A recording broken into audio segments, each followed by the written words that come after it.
Muy buenas a todos y bienvenidos a vuestra casa de Fórmula 1. Bienvenidos a un nuevo vídeo en el cual vamos a seguir comentándoos múltiples noticias que han surgido. Tenemos muchos temas que comentaros, un día cargado de actualidad y con todos los temas que vamos a tratar detallados en la descripción de este vídeo por si queréis saltaros alguno y pasar directamente a vuestro momento de elección. Así que vamos a dar comienzo ya directamente con todos los temas que tenemos que tratar en este vídeo y el primero de todos es una matización de las propias palabras que os traíamos en el último vídeo de Carlos Miquel. En aquel vídeo Carlos Miquel nos informaba del hecho de que Aston Martin no ganará ninguna carrera en 2024, o por lo menos esa era su impresión, que por lo que le transmitían no ganaría ninguna carrera la próxima temporada.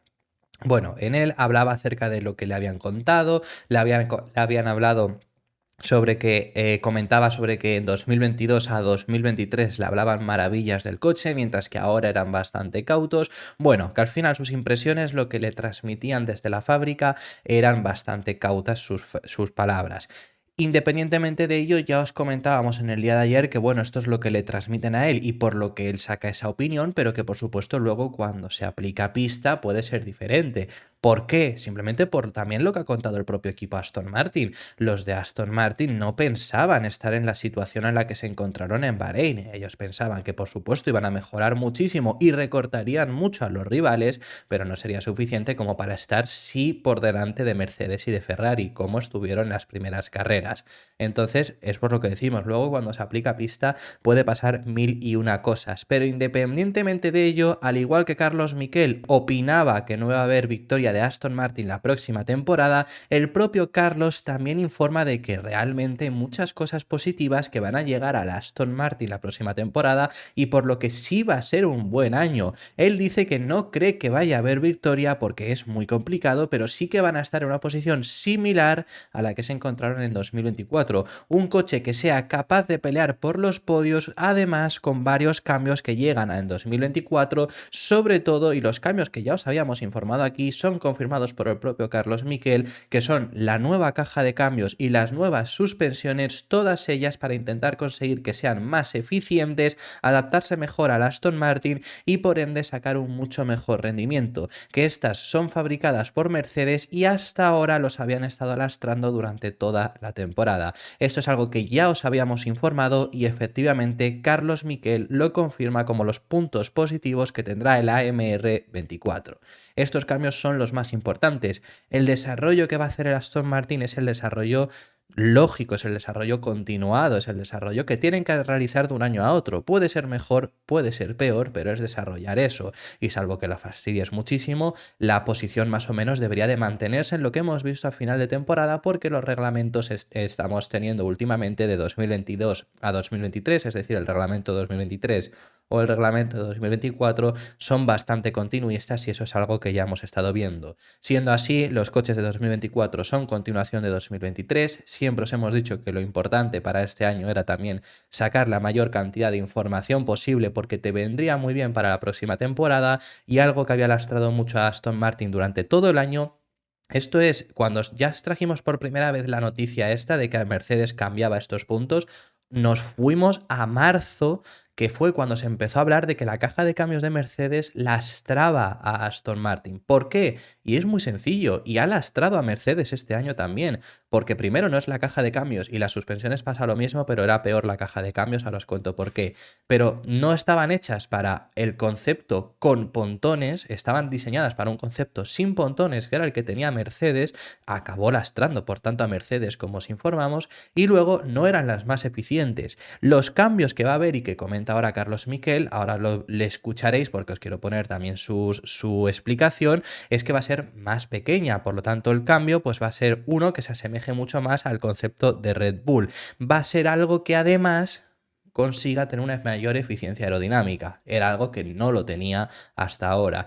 Y también esta caja de cambios, lo que comenta Carlos Miquel, lo vais a escuchar, lo explica él, no lo voy a explicar yo, lastró el propio desarrollo. No pudieron en Aston Martin hacer el desarrollo aerodinámico que querían porque esa caja de cambios les estaba lastrando. Así que con todo esto es novedades para Aston Martin y es algo con lo que el próximo año deberían de ir mejor. Ganar. Carlos Miquel pensaba que no, lo contamos ayer. ¿Muchos podios pueden conseguir? Él cree que sí, como lo vais a escuchar, eso lo comenta nada más al comenzar. Por supuesto, esto lo recalca Carlos Miquel también, que estos aspectos positivos son también buenos, que van a ser buenos para Mercedes, porque van a tener una caja de cambios y unas suspensiones mucho más eficientes aerodinámicamente. Pero hablando por Aston Martin, estos son los puntos positivos. Veremos qué es lo que ocurre el próximo año. Las palabras de Carlos Miquel son las siguientes. No, simplemente él tiene contrato hasta finales de 2024 en Aston Martin. Yo pienso que tiene ganas de seguir. Y también es cierto que hay varias cosas en Aston que pueden ser positivas, porque tú me has hablado de victoria, pero yo sigo pensando que le vamos a ver sumar podios de nuevo en Aston, que eso nos hace disfrutar mucho, y que puede tener algo positivo. Suspensión trasera nueva de Mercedes y cambio nuevo de Mercedes. Va a ser todo más compacto para ir hacia el concepto Red Bull. Uno de los problemas que tenía en su evolución Aston Martin es que la parte de trasera, como el cambio es demasiado ancho, pues no podían hacer ese desarrollo aerodinámico que van a poder hacer en este 2024. También lo puede hacer un rival como Mercedes, pero bueno, eso es un aspecto positivo. El motor Mercedes parece que van a meterle un poquito más de potencia. Bueno, va a estar en la pomada. Yo creo que va a ser de nuevo el animador y Carlos, me han dicho, Maranello, que tienen un coche que va mucho mejor en curva rápida, que era el gran problema del año pasado en los datos teóricos que están en el simulador. Si eso se cumple en la pista y ese coche es más rápido que el de 2022, que estuvo luchando por el título medio año, ojo con lo que puede hacer Ferrari también. Al final del audio lo habéis podido escuchar, también habla acerca de Carlos Sainz, el año de Ferrari. Bueno, veremos qué es lo que consiguen hacer por su parte la escudería también, que hay muy buenas sensaciones. Seguimos hablando de Aston Martin, tenemos dos cosas rápidas que comentaros. La primera de ellas, Motorsport Italia ha desvelado la fecha de presentación del AMR24, que será el 12 de febrero. Esto sitúa al equipo Aston Martin como el segundo equipo con motor Mercedes que antes se presenta.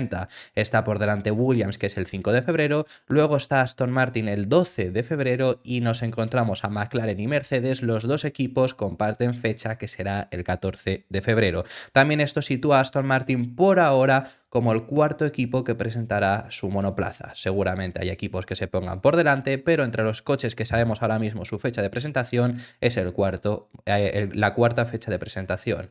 Muchísimas ganas, por supuesto, por saber cómo será ese AMR24, por si acaso no habéis estado atentos. Ya os comento que el 5 de febrero se presenta no solo Williams, sino también el Stake Sauber, veremos cómo se acaban llamando. El 7 de febrero será el equipo Alpine, 12 de febrero Aston Martin, 13 de febrero Ferrari, 14 de febrero Mercedes y McLaren, como os hemos comentado. Es muy posible que Haas acabe siendo el equipo que antes lo presenta, porque siempre son el último equipo en enseñar su fecha de presentación para ser el primero en presentar. Y Red Bull no andará tampoco lejos, también les gusta ser de los primeros. Para concluir con el equipo Aston Martin, os tenemos que enseñar esta captura de pantalla que estáis viendo. ¿Qué es esto? Bueno, estos son todos los patrocinadores que tiene el equipo Aston Martin. Hay muchos muy distribuidos en tres fases. Title Partner, que es el que comparte el nombre de Aston Martin, que es Aramco. Vemos que está actualizado porque hasta ahora era Cognizant Aramco, pero Cognizant ha perdido importancia, Aramco ha quedado como el único Title Partner, que bueno, sobre esto hay que hablar y lo hablaremos más adelante en otros vídeos, pero esto es algo que ya sabíamos y que nos demuestra que están actualizados porque Cognizant ya aparece en Global Partners, es decir, en patrocinadores que pues están también contribuyendo a Aston Martin, donde hay un montón. Está Hugo Boss, está Valvoline, que es uno de los últimos que entraron, está Crypto, está Banco Master, que es por parte de Drugovich. Bueno, hay un montón. Y luego tenemos los suppliers, tenemos los suministradores, que lo estáis viendo ahí. ¿Qué son estos? Bueno, pues son quienes otorgan cosas al equipo Aston Martin, son suministradores, básicamente. En los suministradores hasta ahora aparecía Alpine Star, que Alpine Star son los monos que llevan los pilotos de Aston Martin. Los lleva la gran mayoría de los equipos en la parrilla, pero no todos, porque no son exclusivos. No es como Pirelli, que todos los equipos llevan esos mismos neumáticos. Aparecía Alpine Star y os habréis podido fijar que han desaparecido. Os vuelvo a poner la fotografía para que lo veáis. No hay Alpine Star.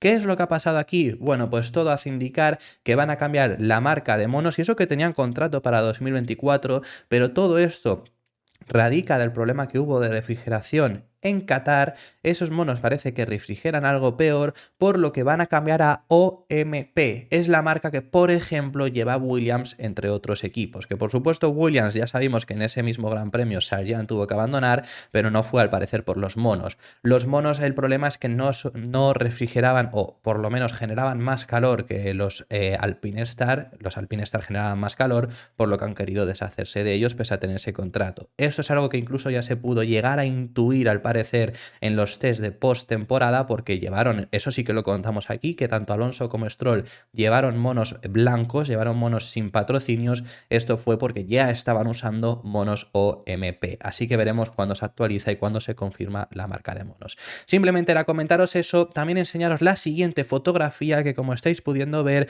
es un diseño boceto de lo que podría ser el coche de Steak Sauber la próxima temporada, con los colores verdes, inspirado también en Kick. Y además yo creo que este diseño, bueno, puede ser bastante acertado, habrá diferencias, esto al final es un diseño que ha sacado un diseñador en redes sociales. Pero los colores yo creo que sí que pueden estar bastante acertados, sobre todo por el hecho de que Kick tiene también esos mismos colores. Steak, la verdad que no sé si tiene una marca de color como tal, pero esto también está diseñado con los colores que de por sí ha sacado Sauber en sus cuentas de redes sociales al anunciar ya el nombre completo cuando lo anunciaron el 1 de enero.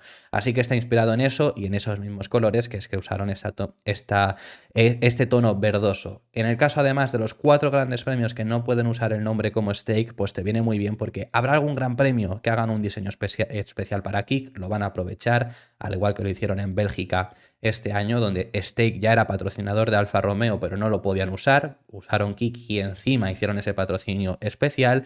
Lo harán en algún gran premio, pero como hay 4 grandes premios que se van a tener que llamar Kick, pues al final evitas no tener que hacerlo en todos. No sé, bueno, yo lo veo que puede estar bastante acertado. Os tenemos que contar también ahora en este punto del vídeo una noticia bomba. Pedro Fermín Flores anunció en el día de ayer las intenciones a futuro de Toto Wolff, actual jefe del equipo Mercedes.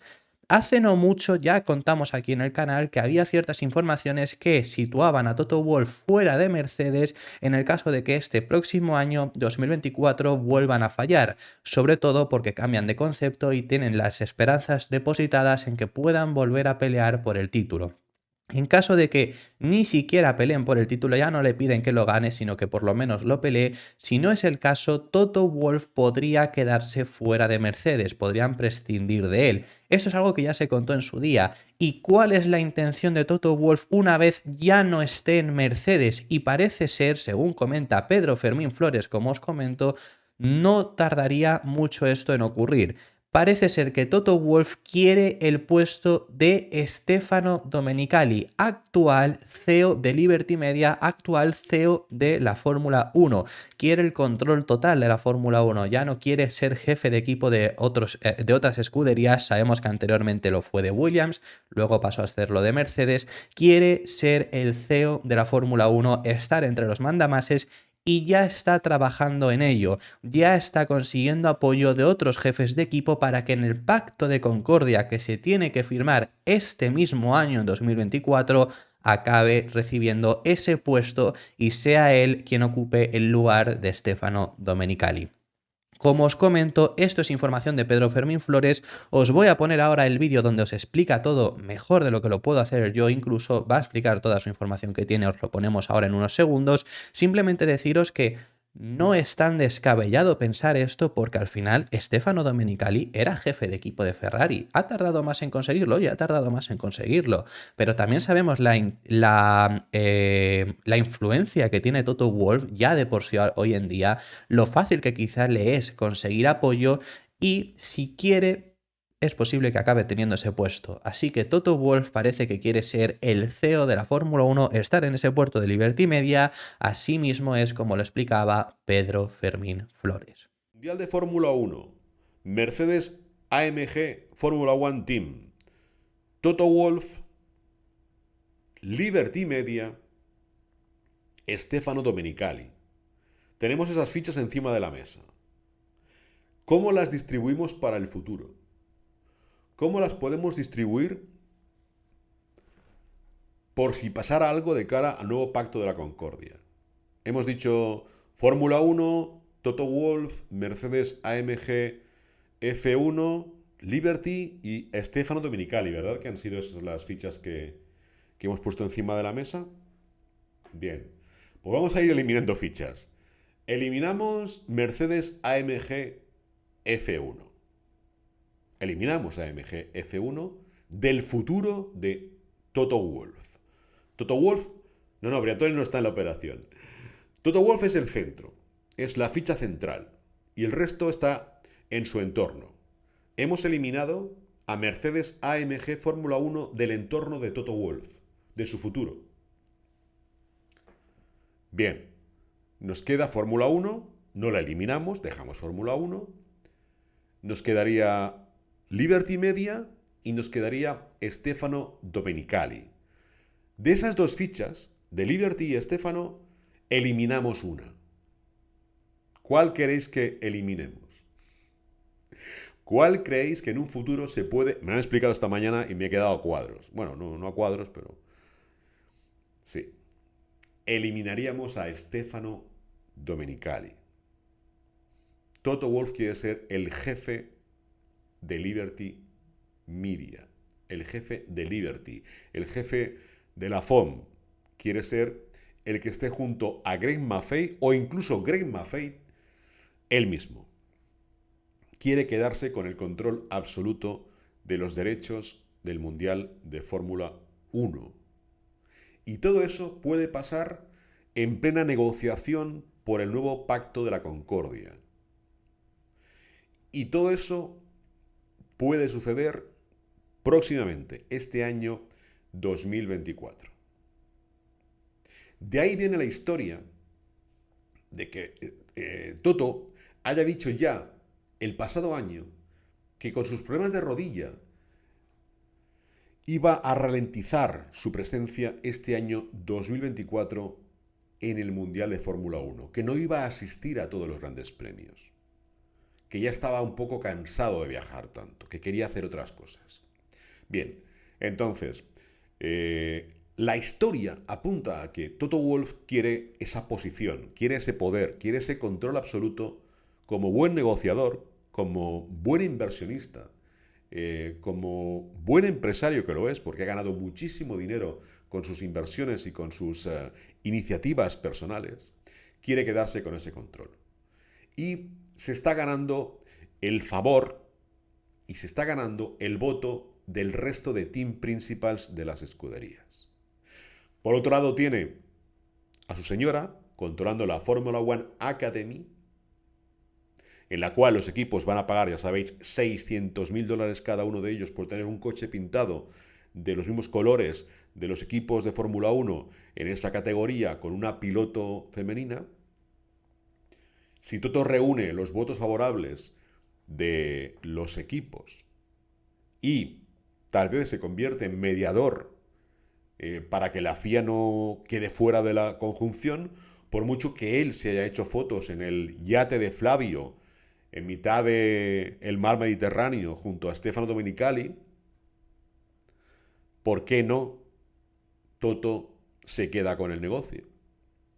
Cosas más raras se han visto en la vida. Yo os lo dejo ahí. Insisto, me lo han explicado esta mañana y me cuadran cosas. Me cuadran cosas de las que he visto, he vivido este año en los grandes premios y cosas que he observado. Visto y observado, las dos cosas, son diferentes. Ver y observar es muy distinto. Con lo cual, guardaros eso en la nevera. Diréis, jolín, un 2 de enero del 24 hablamos todos los tiramisús de que Toto Wolff se iba a quedar con la Fórmula 1. Dejadlo ahí. ¿Vale? Dejadlo ahí. Pasando de tema, tenemos que hablar de las palabras que surgen desde el equipo Alpine explicando por qué ellos creen que copiar a Red Bull no es la solución. Alpine explica por qué ellos no copian la filosofía de Red Bull, por qué no están haciendo como todos el cambio de concepto hacia lo que tiene Red Bull, en algo que me parece muy acertado, pero por supuesto a ellos también los deja en un mal lugar. ¿Qué me refiero? Bueno, esto todo lo explica su director técnico Matt Harman, y tienen razón en lo que comentan, y es decir que copiando a Red Bull nunca los vas a superar. ¿Por qué dice esto Matt Hartman? Pues porque si los copias al 100% siempre vas a ir atrasado. Si tú ahora trabajas para Bahrein para copiar lo último que has visto de Red Bull, copias lo que has visto en Abu Dhabi. De por sí en Bahrein no llegarías, pero pongamos el supuesto que para Bahrein tienes el mismo coche que tenía Red Bull en el Gran Premio de Abu Dhabi. Sabemos que Red Bull va a evolucionar un montón. Al final siempre irías atrasado a lo que haga el equipo de Milton Keynes. Copiar no es la solución. Y eso es por lo que ellos dicen que no van hacia ese concepto. Dicen que únicamente toman inspiración de lo mejor que ven de los equipos, además de ellos seguir su propio camino. El problema aquí es que el resto tampoco es que estén copiándolo al dedillo, no están yendo a eso porque efectivamente todo el mundo sabe que copiando a Red Bull no vas a superarlos nunca, sino que están yendo hacia ese concepto que es el mejor concepto para desarrollar el coche y ya a partir de ahí luego sacar cada uno sus diferencias. Pero esta es la opinión que tiene Matt Hartman sobre lo que están haciendo el resto de equipos. Como digo, creo que tiene razón en sentido de copiando a Red Bull no los vas a superar si copias al dedillo. Por eso no te sirve de nada el suelo que vimos en Mónaco, y esto lo hemos contado en muchas ocasiones, que fue la primera vez que lo vimos nosotros, los equipos ya lo habían visto, pero independientemente si esa hubiera sido la primera vez, el suelo que vimos en Mónaco de Red Bull ya salieron ingenieros a decir que si algún equipo desea copiarlo, incluso teniendo las imágenes, como no tienes los planos, hasta que lo pruebe, no es tan fácil como decir, pues si es así, lo ponemos, si el siguiente Gran Premio lo tienes. No, porque no tienes los planos. No tienes nada, tienes antes que incluso probarlo. Entonces, decían incluso que iba a estar como pronto si alguien decidía copiarlo para Japón. En Japón ya ha evolucionado Red Bull una barbaridad y además que no te sirve de nada solo copiar una pieza. Copiar todo el coche es prácticamente imposible y es que además sería siempre ir atrasado. Lo que está haciendo McLaren ya lo hizo, Aston Martin ya lo hizo, Ferrari ya lo hizo o Ferrari o Mercedes ya lo están haciendo, es irse hacia esa filosofía de chasis, de monoplaza, pero luego introducir sus diferencias porque si no nunca los vas a alcanzar, por supuesto. Yo lo que sí que os he dicho es que Mercedes y Ferrari ahora lo hacen 2 años después, implica que llevan 2 años de retraso de conocimiento de esa filosofía, de cómo sacar el máximo provecho en un gran premio, que esto es algo que a Ferrari, por ejemplo, le ha costado una barbaridad con su propio coche y ahora vuelven a empezar de cero, pero es un déficit que tienen incluso con Aston Martin o con McLaren. Esto es algo que se hablaba en su día de Aston Martin y que se decía que uno de los problemas que tenían era que no tenían referencia del año anterior. Pues Mercedes y Ferrari les ocurre eso ahora mismo, pero por supuesto tampoco copian al dedillo porque si no siempre van a ir atrasados. Las palabras en las que explicaba Matt Hartman esto son las siguientes: creemos que hemos entendido bastante bien sus propios problemas, dice. Creemos que entendemos lo que están haciendo los demás. No podemos chasquear los dedos y cambiarlo todo de la noche a la mañana. Entendemos nuestra dirección, pero también la de los otros coches de la parrilla, y afirma que lo importante es entender todos los conceptos para luego sacar lo mejor de cada uno. Dice, hay otros coches que son muy buenos y que tienen desarrollos muy interesantes. Se trata de intentar entender lo que están haciendo y lo que estás haciendo. Al final, si nos limitamos a seguir a otros, nunca estaremos delante de ellos. Creo que es un verdadero mantra para nosotros. Tenemos que inspirarnos en ellos, pero tenemos que seguir nuestro propio camino también. ¿Y por qué no copiarlos? La respuesta es, creo que lo importante es mirar más allá de los coches que ves a tu alrededor. Si nos presentamos con un coche que vemos ahora, cuando lleguemos a 2025 estará desfasado. Es muy importante inspirarse en lo que vemos que funcione, pero tenemos que apuntar más allá, buscar ese horizonte de 2 años. Así que esa es la explicación y lo último a comentaros en este vídeo y finalizamos, os tenemos que hablar de las primeras impresiones que surgen desde el equipo Red Bull. Estas las ha dado Max Verstappen al respecto sobre el RB20. Lo que comenta es que él no lo ha visto todavía físicamente el monoplaza, pero lo que ha probado en el simulador, lo que ha visto en los planos y lo que a él le comentan también que se está mejorando en simulaciones, en túnel de viento y demás, cree que el RB20 va a ser una evolución al RB19, que ha sido el coche más dominador de la historia, muy positiva. Tengamos en cuenta además que el RB19 se llevaba sin desarrollar desde Silverstone, es decir, toda la segunda mitad de la temporada apenas se ha desarrollado ese RB19, a excepción de cosas que sí o sí necesitaban cambiar o cosas que de por sí ya estaban programadas, pero los esfuerzos desde Silverstone han sido exclusivamente para el RB20, es decir, medio año completo para este próximo monoplaza. La verdad es que si lo miramos así, asusta y muchísimo, porque desde luego, si encima ya Red Bull era dominador, si encima han tenido el suficiente dominio como para poder no desarrollar nada en la última mitad de temporada y aún así acabar con el dominio aplastante que hemos visto, pues desde luego que para el próximo año asusta. Veremos qué es lo que acaban consiguiendo. Las palabras del neerlandés eran bastante positivas, las recogía Racing News 365. Esto ha sido todo por este vídeo. Muchísimas gracias por haber llegado hasta el final del mismo. Si os ha gustado o si os ha parecido interesante alguno de los temas que os hemos comentado, darle un like y suscribiros porque seguiremos comentando toda la información que haya. Dejarnos en los comentarios cualquier cosa que queráis al respecto sobre cualquiera de los temas que hemos estado hablando y nos vemos en el siguiente, que seguiremos hablando de Fórmula 1.